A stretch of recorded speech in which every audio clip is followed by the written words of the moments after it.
Dans le livre d'Ecclésiaste, il nous est parlé d'un homme qui était pauvre et sage et qui sauva la ville par sa sagesse. Cependant, tout le monde l'oublia. Ça nous arrivait peut-être parfois dans nos vies de faire souffrir quelqu'un. On fait souffrir la personne, on a blessé la personne, on n'a peut-être plus de relation, on ne connaît plus cette personne, on ne la voit plus, mais on laisse cette personne dans la souffrance.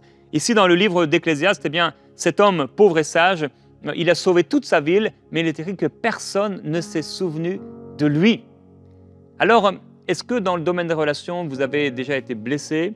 Est-ce que vous avez souffert? J'imagine que oui, ça nous est tous arrivé à un moment ou à un autre d'être blessé, mais certainement aussi que ça nous est tous arrivé de blesser quelqu'un ou de faire souffrir quelqu'un et de l'oublier.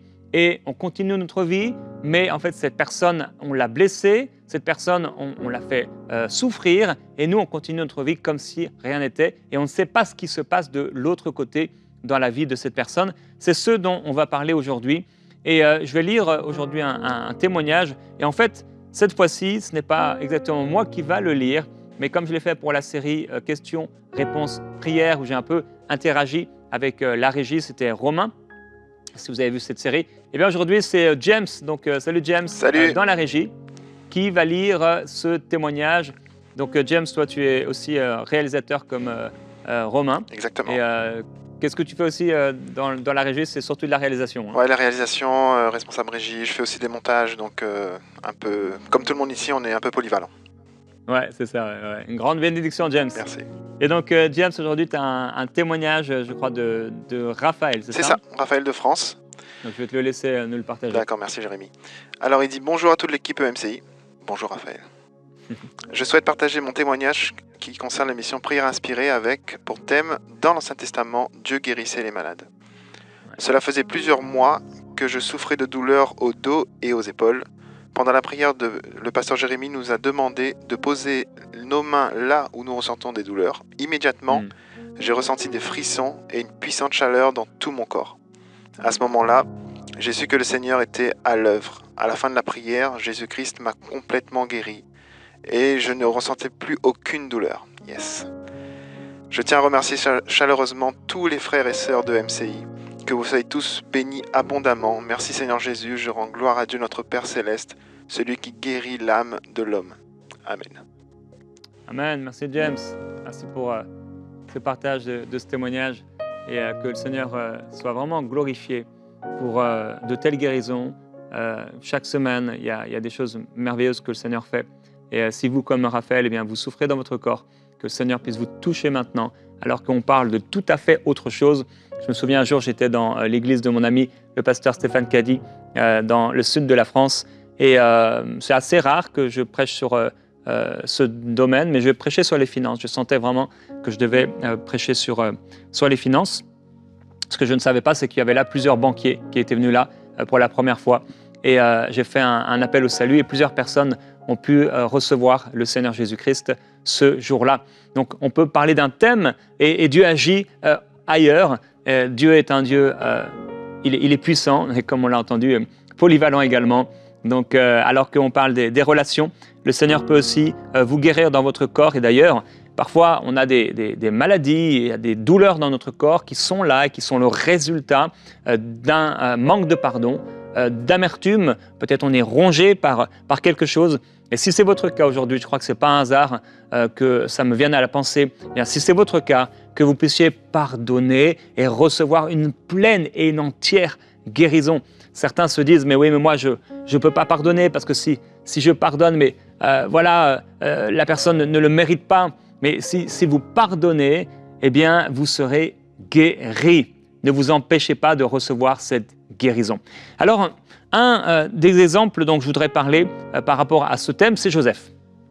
Joseph a été bien sûr oublié par ses frères après qu'il l'ait vendu. Donc voilà, les frères, la plupart de ses frères, un ou deux n'étaient pas forcément d'accord, mais la plupart de ses frères donc, vont le vendre et Joseph s'en va, je ne sais où, en tout cas eux ne le savaient pas, et eux ils vont continuer leur vie comme si rien n'était. Imaginez quand même. On continue notre vie, ils continuent leur vie comme si tout était OK, comme s'il n'y avait aucun problème. Il tout va bien, et ils laissent derrière eux leurs petits frères. C'est terrible de se dire, mais ils ont dû vivre avec ça. Ils ont dû vivre avec ça, ils doivent avoir du mal à dormir en se disant, mais qu'est-ce qui lui arrive, où il est, et est-ce qu'il s'en est sorti? Est-ce qu'alors qu'il est esclave, il se fait frapper? Est-ce que on peut avoir toutes sortes de pensées. Et j'imagine que parfois, même s'il l'avait oublié, parfois, il devait y penser. Ça devait être terrible pour eux de penser à cette situation. Mais plus tard, Joseph va être également oublié par Potiphar. On dit que dans le livre donc, de la Genèse, au chapitre 39, son maître, donc Potiphar, vit que l'Éternel était avec Joseph et que tout ce qu'il entreprenait, l'Éternel le faisait réussir entre ses mains.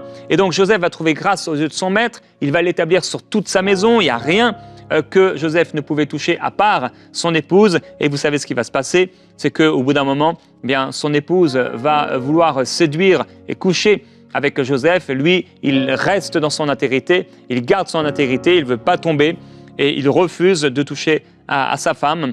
Et finalement, bien, la femme va mentir à son sujet et va dire qu'il a essayé de la violer, d'abuser d'elle, parce qu'en fait, bien sûr, elle est vexée, etc. Elle voit que ça ne réussit pas. Potiphar donc va le mettre en prison. Et qu'est-ce qu'il est écrit? Il est écrit « Le maître de Joseph fut enflammé de colère. Il le fit mettre en prison à l'endroit où les prisonniers du roi étaient enfermés. Joseph resta là en prison. » Donc, Joseph était en prison et Potiphar a continué à vivre sa vie comme si rien n'était. Alors qu'en plus, il l'avait mis en prison un innocent. Je crois que dans cette émission aujourd'hui, il y a des témoignages, il y a des vies, il y a des expériences, il y a des histoires différentes. Et je sentais vraiment l'Esprit du Seigneur parler à plusieurs personnes dans cette expérience et cette histoire qui est la vôtre. Il y a cette personne que tu as fait souffrir. Alors parfois c'est consciemment, parfois c'est inconsciemment. Parfois tu étais fautif, parfois tu ne l'étais peut-être pas. Mais je sais qu'il y a plusieurs personnes et il y a plusieurs situations qui n'ont pas été réglées. Il y a peut-être des gens qu'on a laissés comme Joseph dans la citerne ou qu'on a vendus.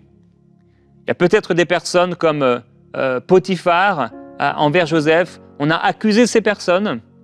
Et maintenant, ces personnes, elles sont en train de vivre les conséquences de nos accusations. Et on continue notre vie comme si rien n'était. Mais si on a accusé quelqu'un, comme cette femme, par exemple, a accusé Joseph de l'avoir violé, et si tu as accusé quelqu'un de t'avoir violé, et qu'en réalité, c'était une histoire montée de toutes pièces, et que tu as raconté cela dans l'église et partout, et que maintenant, cet homme, il vit avec ce témoignage, ce faux témoignage sur sa vie. Si tu as menti à propos de quelqu'un au sujet d'un vol, en disant qu'il avait volé, ou que c'était un trompeur, ou si tu as posé sur quelqu'un un verdict ou une accusation qui était fausse, et que tu n'as pas réglé l'affaire, bien tu es semblable à Potiphar qui met Joseph dans sa prison et qui continue à vivre comme si rien n'était. Et en fait, on ne peut pas vivre comme ça. On ne peut pas faire comme si rien n'était. Parce que nos paroles et notre action, eh bien, ça a produit quelque chose. Ça a eu un effet négatif sur la personne. Et aujourd'hui, cette personne, eh bien, elle est en train de vivre dans le malheur, dans la tristesse, dans la souffrance à cause de nous. Un peu plus loin, Joseph, cette fois-ci, va être oublié par le chef des échansons. Il est écrit, le grand responsable des boissons ne se souvint pas de Joseph, il l'oublia. Vous vous souvenez, Joseph va interpréter le rêve de ces deux personnes, donc l'échanson, le panetier, et finalement il va demander à l'échanson, bon il fait un peu appel au bras de la chair, mais on peut le comprendre bien sûr, souviens-toi de moi quand tu seras, quand tu seras libéré et quand tu auras repris tes activités, et il l'oublie. Donc, il y a des gens à qui on avait dit aussi on avait fait une promesse. On avait dit à cette personne, quand j'aurai un peu plus d'argent, je t'assure, je te donnerai ma voiture. Et en fait, on a un peu plus d'argent, mais peut-être on ne voit plus trop cette personne. La personne sait qu'on a un peu plus d'argent et on ne lui a pas donné la voiture. Peut-être qu'on avait promis à quelqu'un, quand j'aurai mon entreprise, tu seras la première personne que j'embaucherai. Et je crois que c'est des paroles de connaissance qui sortent. Eh bien, tu n'as pas embauché cette personne. Tu l'avais promis. Peut-être que tu avais dit à quelqu'un que voilà, dans cette affaire, on sera associés, on sera partenaires tous les deux. Même si tu n'avais pas l'argent nécessaire, on sera partenaires. Et en fait, tu l'as oublié, tu as pris un autre partenaire. Donc, il s'est passé quelque chose. Tu as oublié cette personne. Et maintenant, cette personne, elle est en train de souffrir. Et tout comme le peuple d'Israël était esclave en Égypte et il souffrait et il poussait des cris vers Dieu, eh bien, il est possible que cette personne, elle pousse des cris vers Dieu. Et elle trouve la situation injuste. Et elle se dit que c'est pas normal. Et peut-être que le Seigneur est touché parce qu'il voit que cette personne prie, elle fait appel à lui. Et ce moment de partage est une occasion par lequel Dieu passe pour te demander de régler la situation et de pouvoir faire ce que tu as promis de faire ou simplement demander pardon à cette personne et peut-être dire que ce n'est pas possible. Mais au moins aller voir cette personne. Il y a une histoire beaucoup plus triste et beaucoup plus grave encore que celle de Joseph. Ça se trouve dans 2 Samuel au chapitre 13 et vous vous souvenez, c'était Amnon qui était là. Et Amnon donc qui est là un frère pour Tamar, il est écrit qu'il se montra plus fort qu'elle et il la viola, il coucha avec elle. Puis Amnon éprouva de la haine envers elle, une haine plus forte encore que ne l'avait été son amour, et il lui dit « Lève-toi, va-t'en ». Et là, il va lui dire « Mais non, n'augmente pas en me chassant le mal que tu m'as déjà fait. » Parce qu'à cette époque-là, eh bien, si cette femme avait connu un homme, eh bien, elle ne pouvait plus avoir un époux. Et donc ça voulait dire la pauvreté, ça voulait dire beaucoup de choses terribles. Et finalement, il va la jeter dehors. Son serviteur va fermer la porte derrière elle. Elle va mettre de la cendre sur sa tête. Elle met les mains sur sa tête, la main sur sa tête, et elle part en poussant des grands cris. Et son frère Absalom va dire « Mais est-ce que Amnon a été avec toi ?» Et il va lui révéler, il va lui dire en effet ce qui s'est passé. Et il va lui dire « Mais maintenant, ma sœur, garde le silence, car c'est ton frère. Ne prends pas cette affaire trop à cœur. » Comment elle ne pouvait pas prendre cette affaire trop à cœur? C'est un abus, c'est grave. Il faut que cette chose soit traitée. Il faut qu'on en parle. Ça ne peut pas rester là dans le secret. Il faut que cette chose soit mise à la lumière. Alors, bon, c'est ce qu'il lui a dit. Il aurait dû avoir une autre façon de faire. Il aurait dû, même s'il l'a pris, parce qu'il va la prendre chez elle, et on voit quand même, il aimait sa sœur, mais il n'a pas eu les bons mots. Il n'a pas eu les bonnes paroles. Cependant, il va en prendre soin et il va développer une haine contre Amnon, jusqu'au point de le tuer par la suite. Et il va aussi se rebeller plus tard auprès de son père David, qui lui va apprendre tout ce qui s'est passé. Il va être irrité, mais il ne va rien faire. Donc, Tamar se retrouve elle aussi dans l'oubli. Voilà cette jeune femme violée, qui se retrouve avec son secret. Ou peut-être, il y a des bruits qui courent, mais elle est là dans son secret et elle demeure isolée dans la maison d'Absalom. Elle ne peut pas se marier, elle vit là dans la souffrance, dans la tristesse, dans le déshonneur. Et elle est oubliée bien sûr par son violeur qui lui ferme la porte et comme si jamais rien ne s'était passé. Elle est oubliée quelque part, entre guillemets, par David, son père, qui ne dit rien et qui apparemment ne fait rien. Mais, merci Seigneur, quelque part, elle n'est pas oubliée par Absalom, qui l'accueille chez lui. Alors, je sais qu'il y a plusieurs d'entre vous, quelqu'un, tu entends ma voix, et tu es cette Tamar. Tu as été abusé, tu as été violé, et tu vis aujourd'hui avec ce secret dans ton cœur. Et il faut que ça puisse sortir. Il faut que tu puisses l'exprimer au Seigneur. Et je veux t'encourager à dire au Seigneur, il sait ce qui s'est passé, mais que tu puisses le dire parce qu'en fait, c'est un trésor en toi. Et que tu puisses dire à Dieu, voilà, Seigneur, tu sais ce qui s'est passé. telle personne m'a abusé. Voilà ce qu'il m'a fait. Mais Seigneur, aujourd'hui, je refuse de vivre avec ça. Je refuse de vivre avec ce trésor. Et je n'en veux plus. Et je me libère de cette personne. Et je coupe tout lien au nom de Jésus-Christ avec cette personne. Et je pardonne cette personne. Pardonne cette personne, ma sœur. Et également, vous pouvez être vous cette personne. Vous avez abusé peut-être votre petite sœur.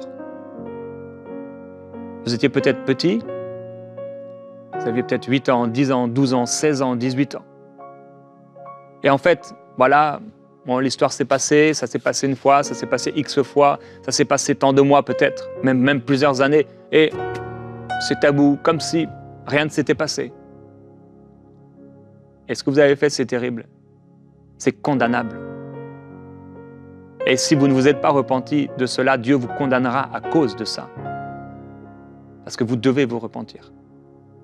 Mais si vous êtes repenti, il faut dans tous les cas pouvoir vous repentir auprès de votre sœur et de lui dire sincèrement, même s'il vous faut vous mettre à genoux, tomber devant elle en pleurs et la supplier de vous pardonner et lui demander sincèrement, profondément pardon, faites-le. Ça va être dur, mais faites-le. Après, vous allez être libre et quelque part, vous allez la bénir et lui faire du bien. Ce trésor, il doit sortir. Cette chose, elle doit être dite. Règle cette situation. Il y a tellement d'inceste, il y a tellement d'abus qui se passent dans les maisons. Tellement d'histoires entre frères et sœurs. C'est pourquoi d'ailleurs, entre parenthèses, vous qui êtes parents, faites attention. Ne faites pas dormir dans la même chambre votre fils et votre fille. Ils ont l'air bien gentils, et ils sont peut-être bien gentils. Mais au bout d'un certain âge, il faut les séparer. Surtout avec le monde d'aujourd'hui et les réseaux sociaux et tout ce qu'ils voient, etc. Il y a tellement d'abus, plus qu'on ne peut imaginer. Et c'est affreux, parce qu'en fait, l'autre va oublier. Parfois même, la personne qui a été abusée va oublier. Comme une protection. Mais il y a une souffrance qui est là. Il faut en parler. Il faut le dire. Il faut demander pardon. Il faut traiter cette chose. On a aussi oublié Jérémie, le prophète Jérémie. Il est écrit que les chefs irrités contre Jérémie, Jérémie 37, le frappèrent et le mirent en prison dans la maison de Jonathan, le secrétaire, car ils en avaient fait une prison. Ce fut ainsi que Jérémie entra dans la prison et dans les cachots où il resta longtemps. Voilà, le prophète Jérémie accusé injustement. Et on l'enferme dans un cachot, dans les oubliettes. C'est ce qu'on appelait d'ailleurs, on appelait ça les oubliettes. On oubliait les gens qu'on mettait là. Est-ce que tu as laissé quelqu'un dans une oubliette? Est-ce que tu as mis quelqu'un dans un cachot? Comme je l'ai dit au départ, par une parole, par une accusation mensongère.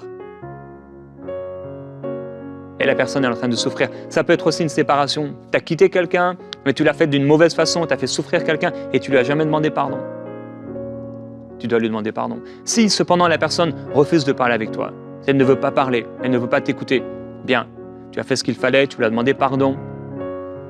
Tu es entre guillemets, tu es quitte, tu as fait ce qu'il fallait. J'aimerais te dire que lui, Dieu ne t'oublie pas.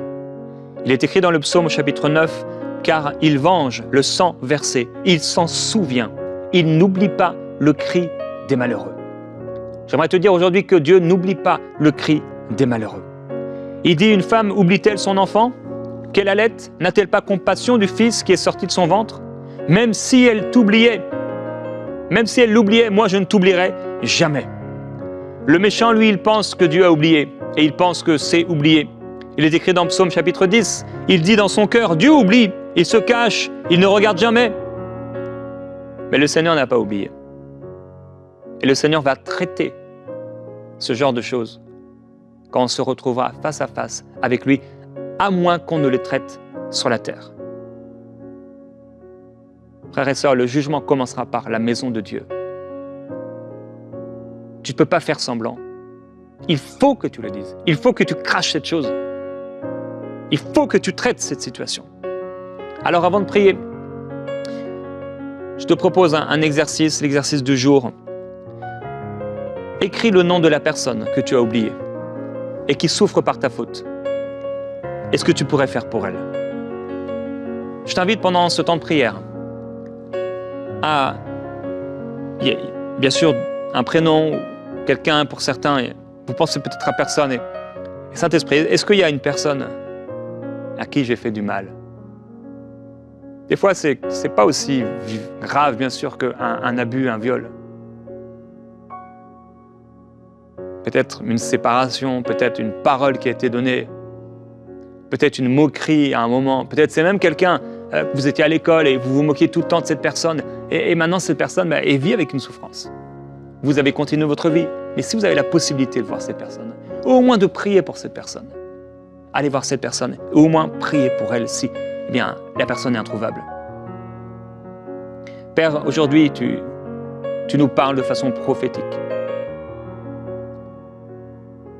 Seigneur, tu veux que le méchant abandonne sa voie et pratique la justice. Et Père, si à un moment dans notre vie on a été méchant, si à un moment dans notre vie on a blessé quelqu'un, si à un moment dans notre vie on a fait souffrir quelqu'un, et qu'on a fermé la porte comme Amnon, derrière nous, ou derrière cette personne, au nez de cette personne, et on a continué à vivre notre vie comme si rien n'était. Père, je te demande, s'il te plaît, viens toucher maintenant par ton esprit les coupables. Viens toucher par ton esprit, s'il te plaît, les responsables. Viens toucher par ton esprit, s'il te plaît, les fautifs. Oui, ton pardon est grand. Et peut-être, oui, Seigneur, tu les as pardonnés. Mais tu veux qu'ils règlent la situation. Et même tu veux que ce soit pour plusieurs un témoignage pour toi de l'œuvre de Christ dans le cœur de cette personne. Et je prie, Père, que le mal soit transformé en bien, comme il l'a été pour Joseph, oublié par ses frères. Tu as changé le mal en bien. Ils ont voulu le tuer, le vendre comme esclave, mais tu as fait de lui le second d'Égypte. Père, je veux te glorifier et te remercier. Je prie, Père, que les promesses qui ont été faites soient réalisées. Je prie, Seigneur, s'il te plaît, que ceux qui ont abusé de quelqu'un, d'une fille, d'un garçon, et qui sont là dans l'église et qui continuent à vivre leur vie comme si rien n'était et ils n'ont jamais traité ce problème. Je te demande, je t'en prie, Seigneur Jésus-Christ, donne-leur la force de traiter ce problème. Que l'Esprit de Dieu parle en eux avec une telle force et une telle intensité qu'ils ne peuvent faire autre chose que de régler ce problème, que de parler. Père, il y a des choses terribles, misérables, horribles qui se passent au sein même de tes enfants. Et tu jugeras ces choses. Et Père, il y a des pères qui sont des abuseurs. Il y a des maris qui ont frappé leur épouse. Et le lendemain, c'est comme s'ils n'avaient rien fait. Je te demande, je t'en prie, Seigneur, viens agir en eux. Ouvre leurs yeux. Ouvre leurs yeux, qu'ils se sentent maintenant incapables de continuer à vivre sans traiter cette chose. Je te demande, s'il te plaît, Seigneur, agis dans leur cœur, agis dans leur conscience, éveille leur conscience, donne-leur des rêves, que cette chose soit traitée. Plusieurs d'entre vous, vous avez peut-être eu des traumatismes. Et ces traumatismes vous ont fait oublier vous-même votre souffrance et vous ont fait oublier ce que vous avez vécu. Et je veux vous prier maintenant que cela vous revienne à la mémoire et que ce soit le Saint-Esprit qui dirige cette mémoire et que ce soit le Saint-Esprit qui guérisse, qui console et qui libère. Merveilleux Père, je prie que toute chose cachée vienne à la lumière. Seigneur, si tu veux ramener ces images, ce n'est pas pour détruire. C'est pour les mettre à la lumière. Et à la lumière, toute ténèbre s'en va. Et Père, je te demande s'il te plaît, oui, alors que tu ramènes ces images à la lumière, ces traumatismes à la lumière. Je sais et je crois qu'en même temps, tu guéris le cœur.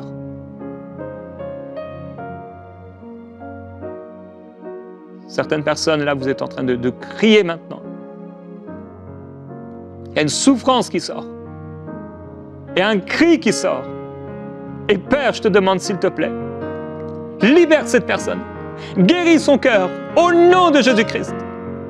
Je déclare que l'ennemi n'a aucune place et que maintenant, alors que cette chose est révélée par le Saint-Esprit, ce lien est coupé.